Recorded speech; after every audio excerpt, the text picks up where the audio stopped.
Bienvenue dans la pensée du jour. Les situations peuvent changer. Le livre de l'Ecclésiaste au chapitre 8 et au verset 4 nous dit « Parce que la parole du roi est puissante, et qui lui dira « Que fais-tu » La parole de Dieu peut transformer un désert en forêt, la stérilité en fécondité. La puissance de la parole de Dieu démantèle les jougs, les limitations, les embargos, les sorts ou les malédictions. La puissance de la parole réorganise les situations et les circonstances pour réaliser l'agenda divin. Tout ce dont vous avez besoin, c'est d'une révélation de la parole et vous aurez une révolution de bénédiction. Être chargé de la parole, c'est avoir du succès. La parole de Dieu orchestre, fait concourir les situations pour favoriser ce que Dieu a dit ou prévu à notre sujet, selon l'Évangile de Luc au chapitre 5, versets 1 à 10. Pierre s'est écrié « Maître, nous avons travaillé toute la nuit sans rien prendre, mais sur ta parole, je jetterai le filet. » Laissez donc la parole de Dieu couler dans votre esprit chaque jour et les situations seront réarrangées en votre faveur. Parfois, certaines situations peuvent sembler défavorables, mais Dieu s'occupe de les réorganiser.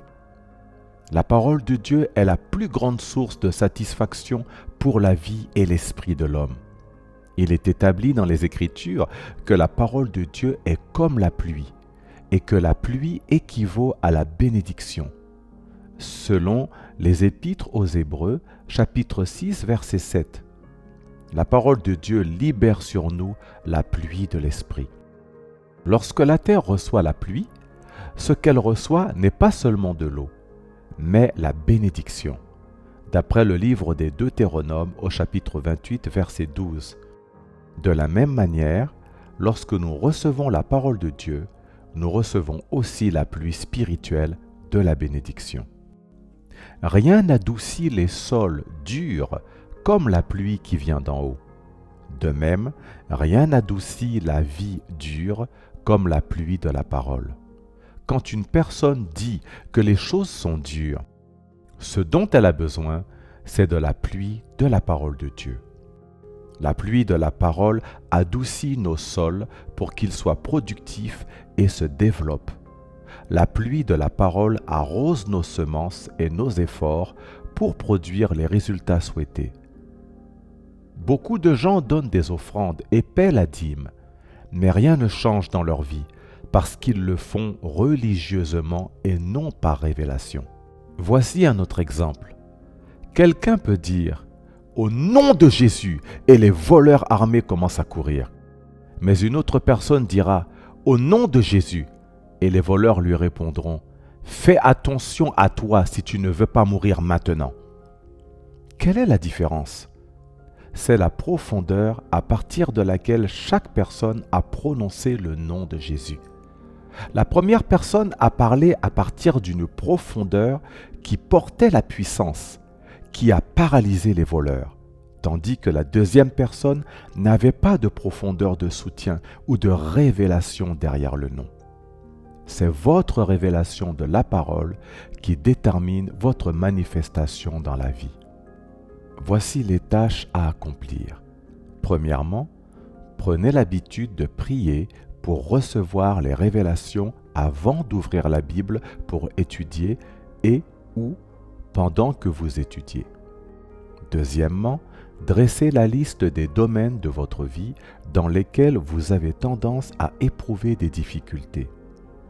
Troisièmement, trouvez les Écritures qui se rapportent à ces difficultés et faites confiance à Dieu pour la révélation qui se cache derrière la parole. Et enfin, quatrièmement, affrontez ces défis en libérant la révélation de la parole sous forme de missiles. Prions ensemble. Seigneur, je demande la grâce de m'asseoir avec ta parole.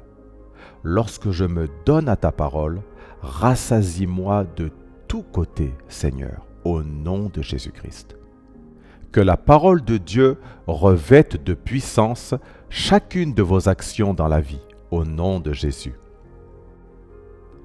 Tant que vous n'êtes pas né de nouveau, la présence éternelle de Dieu ne sera jamais avec vous. Vous devez naître de nouveau pour jouir d'une victoire continue.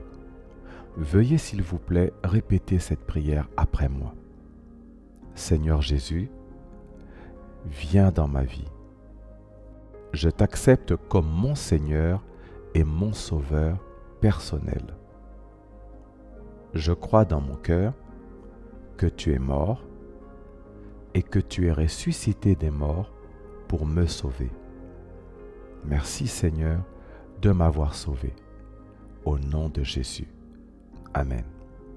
Et voici la citation d'aujourd'hui.